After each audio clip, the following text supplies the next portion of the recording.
እናንተ ሳታውቁት እንቁላሎቻችሁ የመስራት አቅማቸውን እያጡ ቢሆንስ? ምናልባት የወር አበባ ዑደታችሁ በድንገት ያልተለመደ ሆኖ ይሆናል። ለማርገዝ እየሞከራችሁ ግን ደግሞ እርግዝና አልተፈጠረም። ወይም ደግሞ የሙቀት ስሜት፣ በሌሊት ብዙ ላብ፣ የብልት መድረቅ እንዲሁም የግንኙነት ፍላጎታችሁ በድንገት መቀነስ ሊያጋጥማችሁ ይችላል። ታዲያ እነዚህ ምልክቶችም በጭንቀት፣ በእድሜ መጨመር ወይም ደግሞ በሆርሞን መዛባት ብቻ ያጋጠሙ ናቸው ብላችሁ ልታሰቡ ትችላላችሁ። ነገር ግን አንዳንድ ጊዜ እንቁላሎች በመደበኛነት የሚጠበቅባቸውን ስራ እየሰሩ እንዳልሆነ የሚያሳዩ ምልክቶች ሊሆኑ ይችላሉ። በዚህ ቪዲዮ የእንቁላል ስራ መቀነስን የሚያመለክቱ 7 ዋና ዋና ምልክቶችን፣ ችግሩን ለማወቅ ሐኪሞች ሊያዟቸው የሚችሉ ምርመራዎችን እናም ከሁሉም በላይ ደግሞ መቼ ሐኪም ማማከር እንዳለባችሁ በዚህ ቪዲዮ ነግራችኋለሁ። በተጨማሪም ይህንን ቪዲዮ እስከ መጨረሻው ድረስ ብትከታተሉት የእንቁላል ስራ ማቆምን በተመለከተ አንድ አስፈላጊ የተሳሳተ ግንዛቤና በዚህም የተነሳ ሴቶች ትክክለኛውን ምርመራ እንዳይወስዱ የሚያደርገውን ነገር በመጨረሻ ነግራችኋለሁ። ለዚህ ቻናል አዲስ ከሆናችሁ ስለ ሴቶች ጤናና ስለ ተዋልዶ ጤናን በተመለከተ መረጃዎችን የሚያቀርብበት ነው። ታዲያ እንደተለመደው ቪዲዮውን ላይክ እና ሼር በማድረግ ጀምሩ። እንዲሁም ቻናሉን ሰብስክራይብ በማድረግ የደወል ምልክቷን በማብራት ቤተሰብ ሁኑ።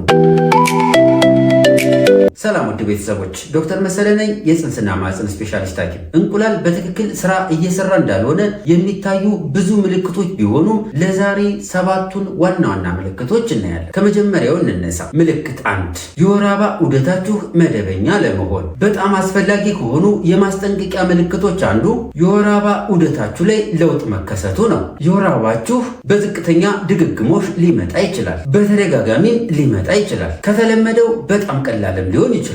አንዳንዴም ደግሞ ከተለመደው በጣም ብዙ ሊሆን ይችላል። አሊያም ደግሞ ሙሉ ለሙሉ የወር አበባችሁ ሊቆም ይችላል። በአንዳንድ ሴቶች ላይ ለውጡ ቀስ በቀስ ሲያጋጥም፣ አንዳንዶች ጋር ደግሞ በፍጥነት ሊያጋጥም ይችላል። ለምሳሌ በመደበኛነት በየ28 ቀኑ የሚመጣ የወር አበባ ዑደት ኑሯችሁ ከነበረ በድንገት ግን በ40 ወይም ደግሞ በ60 ቀኑ ሊመጣ ይችላል። ከዛም በመጨረሻ የወር አበባችሁ ሙሉ ለሙሉ ሊያቆም ይችላል። ይሄ የሚሆነው እንቁላሎች ሆርሞን ለማመንጨትና እንቁላል ለመልቀቅ ኃላፊነት ስላለባቸው ነው። እንቁላሎች ስራ ሲቀንሱ የሆርሞን ምርት ያልተረጋጋ ይሆናል። እንቁላል መለቀቅም መደበኛ አይሆንም ወይም ጭራሹኑ አይለቀቅም። ነገር ግን ይህንን አስታውሱ፣ መደበኛ ያልሆነ የወር አበባ ዑደት ብቻውን እንቁላሎች አልቀዋል የሚል መደምደሚያ አይሰጥም። እርግዝና፣ ፒሲኦኤስ፣ የታይሮይድ ችግሮች፣ ከፍተኛ የፕሮላክቲን ወይም ደግሞ የጡት ሆርሞን ችግሮች፣ ከፍተኛ ክብደት፣ ከመጠን ያለፈ አካላዊ እንቅስቃሴ፣ ጭንቀትና ሌሎች ብዙ ሁኔታዎች የወር አበባ ዑደትን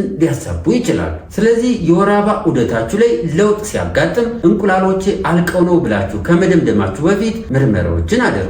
ምልክት 2፣ ለማርገዝ መቸገር። ሁለተኛው አስፈላጊና ችላ መባል የሌለበት ምልክት ለማርገዝ መቸገር ነው። እንቁላል መለቀቅ እየቀነሰ ከሄደ ወይም የእንቁላሎች ክምችት በከፍተኛ ሁኔታ ከቀነሰ ለማርገዝ መቸገር ሊከሰት ይችላል። ነገር ግን እዚህ ላይ አንድ ጠቃሚ ልዩነት አለ። አንድ ሴት በመደበኛነት የወር አበባ እየመጣ እያለም እንኳ የእንቁላል መቀነስ ሊያጋጥማት ይችላል። እንዲሁም የእንቁላሎች ክምችት እየቀነሰ ነው ማለት በፍጹም ማርገዝ አትችሉም ማለት አይደለም። የማርገዝ ወይም ደግሞ የመራባት አቅም በብዙ ነገሮች ላይ ይወሰናል። እድሜ፣ የእንቁላል መለቀቅ ሁኔታ፣ የእንቁላል ጥራት ሁኔታ፣ የእንቁላል ክምችት፣ የማህፀን ቱቦዎች ጤንነት፣ በማህፀን ጤናና እንዲሁም በወንዱ የዘር ፍሬ ጤና ላይ የተመረኮዙ ናቸው። ከነዚህ ከላይ ከዘረዘርናቸው የተወሰኑት ላይ ችግር ካጋጠመ ለማርገዝ ልትቸገሩ ትችላላችሁ። ስለዚህ ለማርገዝ እየሞከራችሁ እርግዝና ካልተፈጠረ ችግሩ ከእንቁላል ብቻ ነው ብላችሁ ችላ አትበሉ።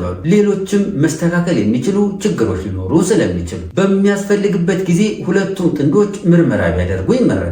ምክንያት 3፣ የሙቀት ስሜትና በሌሊት ብዙ ላብ ማጋጠም። በድንገት በፊታችሁ፣ በአንገታችሁ ወይም ደግሞ በላይኛው የሰውነት ክፍላችሁ ላይ ከፍተኛ የሙቀት ስሜት ሊሰማችሁ ይችላል። እንዲሁም በሌሊት ብዙ ላብ፣ ከመጠን በላይ ሙቀት መሰማት፣ የእንቅልፍ መዛባትና የልብ ምት መፍጠን ሊያጋጥማችሁ ይችላል። እነዚህ ምልክቶች የኢስትሮጅን መጠን ሲቀንስ ወይም ደግሞ ሲዋዥቅ ሊያጋጥሙ ይችላል።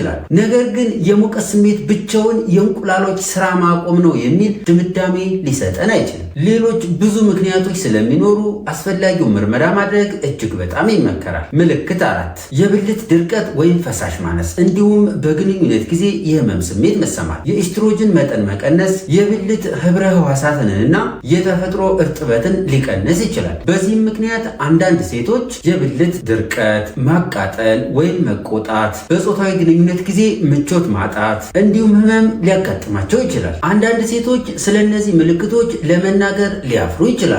ነገር ግን ምንም የሚያሳፍር ነገር የለም። ምልክቶቹ የጤና ችግሮች ናቸው፣ እንዲሁም ደግሞ ከፍተኛ ትኩረትን ይሻሉ። ምልክት 5 የእንቅልፍ ችግር፣ የስሜት ለውጥ ወይም ደግሞ የአስተሳሰብ መደብዘዝ። አንዳንድ ሴቶች የእንቁላላቸው ስራ መቀነስ ሲያጋጥማቸው እነዚህ ምልክቶች ሊያስተውሉ ይችላሉ።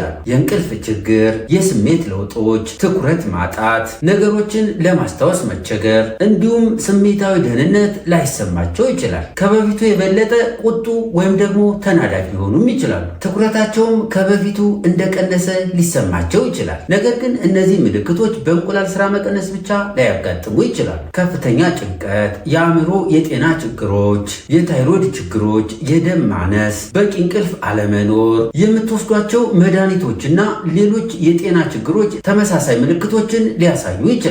ስለዚህ አጠቃላይ ምርመራዎችን ማድረግ እጅግ በጣም ይመከራል። ምልክት 6 የግንኙነት ፍላጎት መቀነስ። አንዳንድ ሴቶች የግንኙነት ፍላጎታቸው ከበፊቱ እየቀነሰ እንደሄደ ሊሰማቸው ይችላል። ይህም በዋናነት የሆነው በሆርሞን ለውጦች ምክንያት ነው። ሌሎቹ ደግሞ በግንኙነት ጊዜ በብልት ድርቀት ምክንያት ምቾት ማጣት ሊያጋጥማቸው ይችላል። ነገር ግን ለዚህም በጣም ብዙ ምክንያቶች ስለሚኖሩ አስፈላጊውን ምርመራና ሕክምና ማድረግ ያስፈልጋል። የግንኙነት ችግሮች፣ ጭንቀት፣ የአእምሮ ጤና ችግሮች፣ የምትወስዷቸው መድኃኒቶች፣ ድካም፣ የሆርሞን ችግሮችና ሌሎች የጤና ችግሮች የጾታዊ ፍላጎት ላይ ተጽዕኖ ሊያሳድሩ ይችላሉ። ስለዚህ ችግሩ የትኛው ነው የሚለውን በትክክል መለየትና ለዛም ተገቢ የሆነ ሕክምና መውሰድ ያስፈልጋል። አንዲት ሴት የግንኙነት ፍላጎቷ ስለቀነሰ ብቻ እንቁላሎቿ አልቀዋል ወይም ደግሞ ስራ አቁመዋል ማለት አይደለም። ምልክት 7 ከ40 ዓመት በፊት የወር አበባ መቆም። አሁን ደግሞ በጣም አስፈላጊ የሆነውን የማስጠንቀቂያ ምልክት በጥንቃቄ እንይ። የወር አበባ ዑደታችሁ 40 ዓመት ሳይሞላችሁ ለብዙ ወራት ሳይመጣ ከቆየ ወዲያውኑ ተፈጥሯዊ ማረጥ ነው ብላችሁ መደምደም የለባችሁ። ነገር ግን ተገቢ የሆነ የምርመራ ሂደት አድርጉ። የእንቁላሎች ስራ ከ40 ዓመት በፊት ከጠፋ ወይም ደግሞ ከቀነሰ ፕራይሜሪ ኦቫሪያን ኢንሰፊሽንሲ ወይም ደግሞ የእንቁላል ቀድሞ ማለቅ በመባል ይታወቃል። ታዲያ ይሄ በዓለም ላይ በጣም ብዙ ሴቶች ላይ ሊያጋጥም ይችላል። በነገራችን ላይ የእንቁላል ቀድሞ ማለቅ የስነ ተዋልዶን ጤናን ብቻ ሳይሆን ሌሎች ዘርፈ ብዙ ችግሮችም አሉት። ይህም ከመደበኛው ማረጥ የተለየ ነው። እንቁላል በቶሎ የሚያልቅ ከሆነ እነዚህ ችግሮች ሊያጋጥሙ ይችላሉ።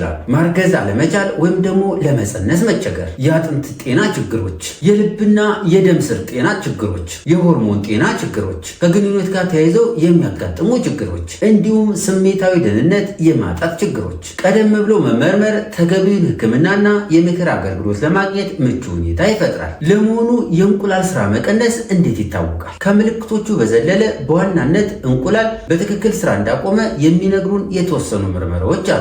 ምርመራው ብዙ ጊዜ በሕክምና ታሪካችሁና በወር አበባ ዑደታችሁ ላይ ተመርኩዞ እንዳለባችሁ ችግር ሊታዘዙ ይችላል። ስለዚህ ለሁሉም ሰው አንድ አይነት ምርመራ ላይታዘዝ ይችላል። የመጀመሪያው ኤፍኤስኤች ነው። እንቁላል በትክክል ስራ እየሰራ ካልሆነ የኤፍኤስኤች ቁጥሩ በከፍተኛ ሁኔታ ሊጨምር ይችላል። ኢስትራዳይል፣ ኤኤምኤች እና ሌሎች ሆርሞኖችም እንደ አስፈላጊነቱ ሊታዘዙ ይችላሉ። ስለዚህ እንደ ሁኔታው ሊታዘዙ የሚችሉ ምርመራዎች እነዚህ ናቸው። የእርግዝና ምርመራ፣ የታይሮይድ ምርመራ፣ የፕሮላክቲን ሆርሞን ምርመራ፣ የኤምኤች ወይም ደግሞ የእንቁላል መጠኑን ለማወቅ የሚደረግ ምርመራ፣ ኤፍኤስኤች፣ ኢስትራዳይል፣ ኤልኤች እና ሌሎች ሆርሞን ምርመራዎች፣ አልትራሳውንድ፣ በተለይ እንቁላሎችን ለመቁጠር የሚያገለግል አልትራሳውንድ፣ እንዲሁም እንደ አስፈላጊነቱ ሌሎች ምርመራዎች ሊታዘዙላችሁ ይችላል። ነገር ግን እዚህ ላይ አንድ በጣም ጠቃሚ ነገር አለ። የኤምኤች መጠን ብቻውን የእንቁላል ስራ ማቆምን በተመለከተ ሙሉ መረጃ ላይሰጠን ይችላል። ኤምኤች እንቁላሎቻችሁ መጠኑ እያነሰ እንደሆኑ መረጃ ሊሰጥ ይችላል። ነገር ግን ማርገዝ አትችሉም የሚል መደምደሚያ አይሰጥም። በተመሳሳይ አንድ ያልተለመደ የሆርሞን ምርመራ ውጤት ሙሉ ምስሉን አይነግረንም። ስለዚህ የምርመራ ውጤቶቻችሁ በአንድ ላይ መተንተን አለባቸው። አንድ ማወቅ ያለባችሁ ወሳኝ አፈ ታሪክ አለ። አንዳንድ ሴቶች የእንቁላል ክምችቶቻችሁ ዝቅተኛ ነው ሲባሉ በቃ ከዚህ በኋላ በጭራሽ ማርገዝ አልችልም ብለው ያስባሉ። ይሄ ግን ሁልጊዜ እውነት አይደለም። የእንቁላል ክምችት መቀነስ ማለት በራሱ መሃናችሁ ናችሁ ማለት አይደለም። የእንቁላል ቀድሞ ማለቅ ያጋጠማቸው ሴቶች አልፎ አልፎ በራሳቸው ሊጸንሱም ይችላሉ። ስለዚህ የወር አበባ ዑደታችሁ መደበኛ ካልሆነ፣ ለማርገዝ እየተቸገራችሁ ከሆነ ወይም የሆርሞን ለውጥን የሚያመለክቱ ምልክቶች ካጋጠሟችሁ በአንድ የምርመራ ውጤት ብቻ ተስፋ አትቁረጡ። ነገር ግን ሙሉ ምርመራ አድርጋችሁ ከሐኪሞቻችሁ ጋር በግልጽ ተመካከሩ። እነዚህ ምልክቶች ካጋጠሟችሁ በፍጹም ችላ አትበሏቸው። በተደጋጋሚ የሚከሰት የወር አበባ መዛባት፣ የወር አበባ ዑደት በድንገት ማቆም፣ ለማርገዝ መቸገር፣ በወጣትነት የሙቀት ስሜት መሰማት፣ የብልት ድርቀት ወይም ደግሞ በግንኙነት ጊዜ ህመም ወይም ሌሎች የሆርሞን ምልክቶች ካጋጠሟችሁ ችላ ሳትሉ አግባብ ባለው የጤና ባለሙያ ምርመራዎችን አድርጉ። ከሐኪማችሁ ጋር በመመካከር ምርመራዎችንና ሕክምናዎችን አግኙ። ምክንያቱም በዘገያችሁ ቁጥር ዋጋ ያስከፍላል። በፈጠናችሁ ቁጥር ደግሞ ማስተካከል የምንችላቸውን ነገሮች በቶሎ እናስተካክላለን። በተለያየ አማራጮች የእንቁላልን መጠን ይጨምራሉ በሚሉ ሰፕልመንቶች ወይም ደግሞ ማሟዎች ብቻ ጊዜያችሁንም ገንዘባችሁንም አታጥፉ። እንዲሁም ተገቢውን የሆነ ምርመራና የህክምና አገልግሎት ሳታገኙ የሆርሞን መድኃኒቶችን በራሳችሁ አትጀምሩ። የችግሩ መንስኤ ቀደም ብሎ ከታወቀ ለወደፊት የእርግዝና እቅድና ለረጅም ጊዜ ጤናችሁን ለመጠበቅ የበለጠ አማራጮች ሊኖሯችሁ ይችላል። የወር አበባ በየወሩ የሚከሰት ተራ ነገር ብቻ አይደለም። ስለ ስነ ተዋልዶ ጤናችሁ ጠቃሚ መረጃዎችን በዋናነት ይሰጣል። የወር አበባችሁ በድንገት ካቆመ ወይም ደግሞ ከቀነሰ፣ በተለይ ደግሞ ከ40 ዓመት በፊት ከሆናችሁ ችላ ሳትሉ በፍጥነት የህክምና እገዛ አግኙ። ይሄ ግን የግድ እንቁላሎች ስራ አቁመዋል ማለት አይደለም። ነገር ግን መመርመር እንዳለባችሁ ምልክት እየሰጠ ነው። አስታውሱ፣ አትደንግጡ። ራሳችሁን በራሳችሁ አትመርምሩ። በመጨረሻም የህክምና ምርመራን በፍጹም አታዘግዩ። እንደዚህ ካረጋችሁ በቀላሉ መታወቅ ያለበት ነገር ታውቆ አስፈላጊውን እገዛና ህክምና ታገኛላችሁ። ውድ ቤተሰቦች በዚህ ጉዳይ ላይ ያላችሁ ጥያቄ ወይም ደግሞ አስተያየት ካለ አስተያየት መስጫው ላይ ብታስቀምጡልኝ ቪዲዮ ከተለቀቀ በመጀመሪያዎች 24 ሰዓት ጥያቄዎችን እመልሳለሁ። ይህ ቪዲዮ ጠቃሚ ነው ብላችሁ ካሰባችሁ ቪዲዮውን ላይክ እና ሼር አድርጉት። እንዲሁም ቻናሉን ሰብስክራይብ በማድረግና የደወል ምልክቷን በማብራት ቤተሰብ ሁኑ። ለዛሬ ያዘጋጀሁት ይህንን ይመስላል። በቀጣይ በሌላ ፕሮግራም እስከምንገናኝ ቸርን ሰንብት።